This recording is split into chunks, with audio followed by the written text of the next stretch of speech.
Parisiens, parisiennes, bonjour à tous. Et aujourd'hui, petite vidéo. Avant, j'en faisais un peu moins. Maintenant, on arrive vers le début août. C'est là que ça va beaucoup se déclencher. Vidéo mercato. Voilà, petite vidéo mercato. Je suis un peu surpris que la vidéo des trophées des champions vous a pas trop plu. Bon, après, je l'ai sorti une journée après, pardon.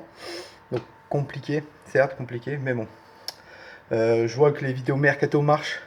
Donc, tant mieux. C'est le plus important.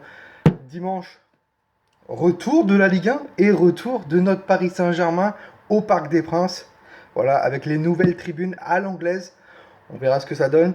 Ils aménagent le couloir aussi. Comme ça, parce qu'il y aura un couloir vitré avec à côté des places VIP.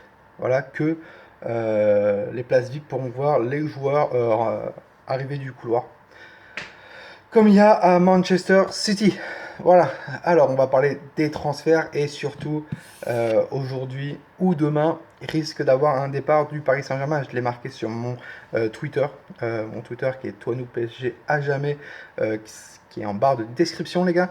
Un départ côté gardien, ouais voilà. Alors quel gardien? C'est vrai, si vous suivez mon Twitter, vous verrez que Kevin Trapp risque de partir à Francfort dans la semaine. On parle entre mardi voire mercredi. Partir à Francfort. Où ça, pour combien?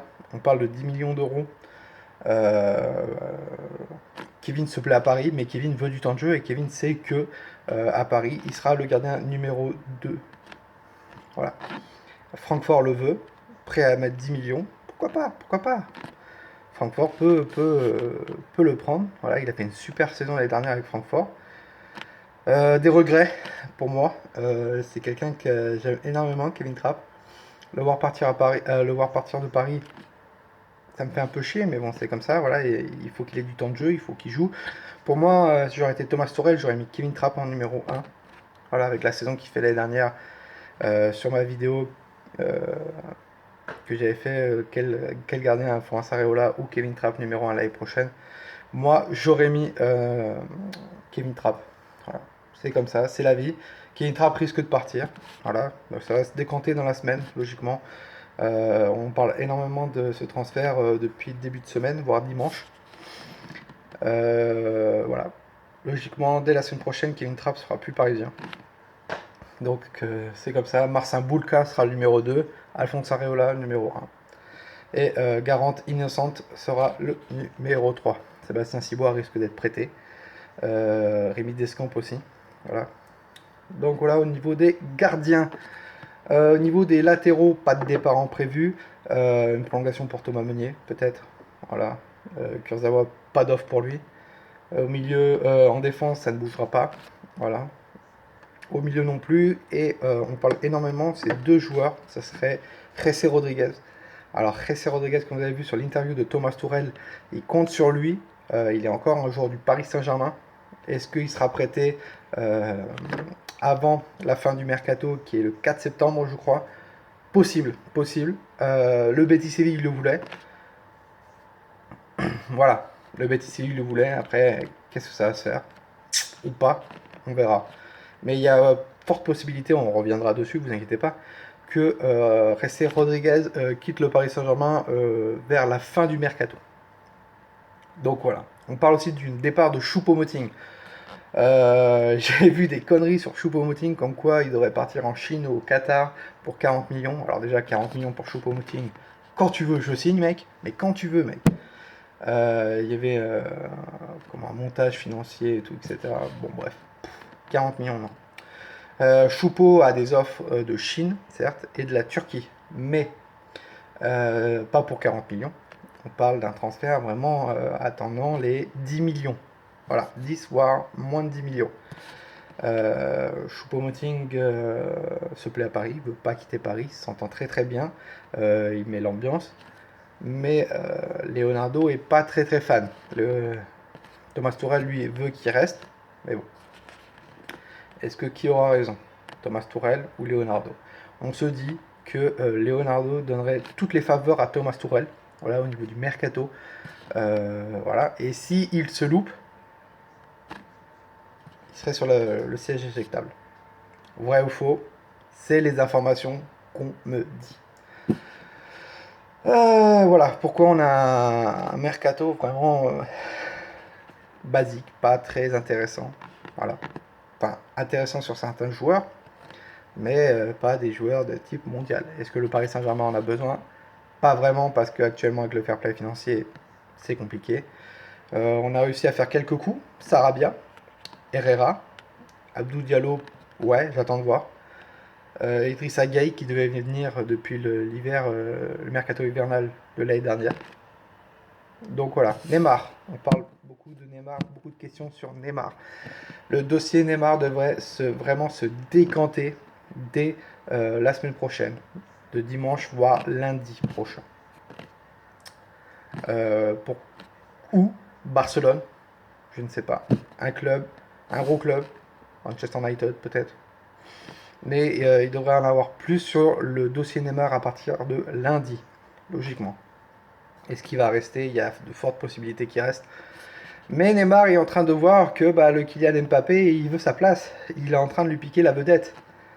Est-ce que Neymar va se laisser faire? Est-ce que Neymar veut vraiment partir? Voilà. Est-ce qu'il y a vraiment des tensions entre Neymar et Leonardo?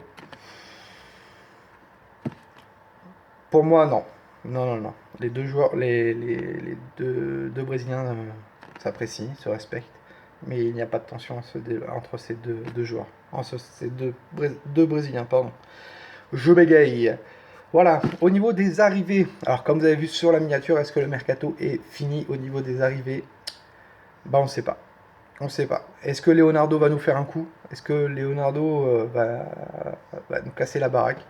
On sait que le mercato de Thomas Tuchel est fini. Thomas Tuchel, pour lui, a dit, si j'ai cette équipe-là, si j'ai vraiment une équipe réduite, parce que lui, il voulait une équipe réduite, ça lui va. Voilà. Et là, c'est les joueurs qui voulaient. Maintenant, c'est à Leonardo de prendre la place. Est-ce que Leonardo, en quelques semaines qui restent, voire un peu plus d'un mois, même un mois, je crois, moins d'un mois, on est le 5 août aujourd'hui, si je dis pas de bêtises, est-ce qu'il va nous faire quelque chose? Voilà. Il y a possibilité. Si Leonardo nous fait un coup, ça sera entre un voire deux joueurs. Voilà. Est-ce que le dossier Neymar se fera et que Neymar partira du PSG? Peut-être. Mais il y a possibilité de deux joueurs. Les deux joueurs, je pense que vous les connaissez. Voilà, ça serait Paulo Dybala. On parle énormément de Coutinho ou de Milinkovic Savic. Pour Milinkovic Savic, alors il reste 3 jours pour le mercato anglais. Voilà. Si Paul Pogba dans les 3 jours part au Real de Madrid, il y a forte possibilité que Milinkovic Savic signe à Manchester United. Si Pogba ne part pas, il y a forte possibilité que les supporters du Paris Saint-Germain voient l'arrivée de Milinkovic Savic. Pour Paulo Dybala, c'est pareil. Paulo Dybala, il y a une forte possibilité. Aujourd'hui, ça a été sorti comme quoi il y aurait une offre de 60 millions du Paris Saint-Germain. La Juventus devrait refuser parce que la Juventus réclame entre 70 à 80 millions. Le Paris Saint-Germain ne veut pas mettre 80 millions pour Dybala. Voilà. Est-ce que ça va se faire? Possible. Après, tout est dans le contrat, des clauses de revente, des clauses de pourcentage, des clauses pour des matchs, des clauses pour des buts et tout. Il y a une possibilité. Voilà, pour Leonardo. Et Coutinho, c'est très compliqué avec comment le Barça. Voilà. L'agent de Coutinho se sent trahi par le Barça, vraiment, parce que le Barça avait dit comme quoi il était intransférable et d'un seul coup, il a été transférable pour être dans le dossier Neymar. Est-ce que Coutinho sera, si Neymar part, est-ce que Coutinho sera dans le deal? Peut-être, peut-être pas. Donc voilà, il y a une possibilité, je dis bien une possibilité, ne vous enflammez pas, que Leonardo nous fasse un joueur, voire peut-être deux. Mais il y a une possibilité que Leonardo nous fasse 0 joueur et que laisse le mercato comme ça et que ça soit fini. Voilà. Et qu'on parte avec comme recrue Herrera, Sarabia, Idrissa Gueye, Baker, Boulka et Diallo. Voilà. Mais il y aurait beaucoup de discussions au niveau de ce mercato qui, pour moi, n'a pas été trop à la hauteur, à part sur quelques joueurs, je pense surtout Idrissa Gueye et Herrera. Mais voilà. Après, tu regardes bien, les matchs de Herrera et de Sarabia sont pas dégueulasses. Mais tu vas les faire jouer où? Sarabia, tu le fais jouer où? Au milieu, si Neymar reste, bah, ce sera Neymar en 10. À droite, Di Maria. À gauche, Di Maria. À droite, Mbappé. En pointe, Cavani. Rotation, d'accord. Il jouera quoi? 20 minutes? 10 minutes par match?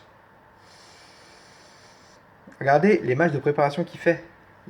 Il est... Pour moi, je trouve que c'est un bon joueur qui a du potentiel. Mais il ne se fera jamais, à part s'il y a une grosse blessure de Di Maria ou de Mbappé. Voilà quoi. Herrera, je ne sais pas comment Thomas Tuchel va jouer en 4-3-3. Voilà, ça sera plus Gay, Verratti, Paredes. Ou peut-être Herrera en rotation. Voilà. Tu sais pas. Et même si Dybala arrive, Dybala tu le fais jouer où? À droite pareil, Mbappé. À gauche, Di Maria. En pointe, en pointe Cavani. Et en 10, Neymar. Dybala tu le fais jouer où? Ça serait une rotation entre Di Maria et Dybala. Je ne pense pas que Angel apprécie. Mais bon, c'est pareil pour Savic. Donc voilà, énormément de personnes au club se posent des questions en disant est-ce que le mercato est fini et pensent que le mercato est fini. Voilà, petite vidéo mercato pour les informations que j'ai. La semaine dernière, on parlait beaucoup de latéraux. Je pense que les latéraux, on va partir avec Meunier et Dagba à droite, et Kurzawa et Bernat à gauche. Voilà, pour moi, c'est pas top, c'est même pas à la hauteur. Meunier, je l'ai trouvé intéressant sur le dernier match. Voilà. Bernat, il s'est fait bouffer plusieurs fois. Donc, pas top non plus. Et Areola en goal. Voilà. Alors beaucoup de personnes vont dire ouais mais Alphonse il mérite et tout, c'est un titi et tout, mais je pense pour moi qu'il a eu sa chance, Alphonse Areola. Il a eu sa chance. On verra bien. On verra bien. Sur ce, Parisiens, Parisiennes, profitez bien de ce mardi. Nous, on se retrouve très vite. Vous inquiétez pas, il y aura une vidéo qui va sortir dans la semaine. Il y a possibilité. S'il y a un départ de Kevin Trapp, on fera un petit bilan de Kevin Trapp. Voilà. Nous, on se retrouve très vite. Et surtout, n'oubliez pas, Paris est magique.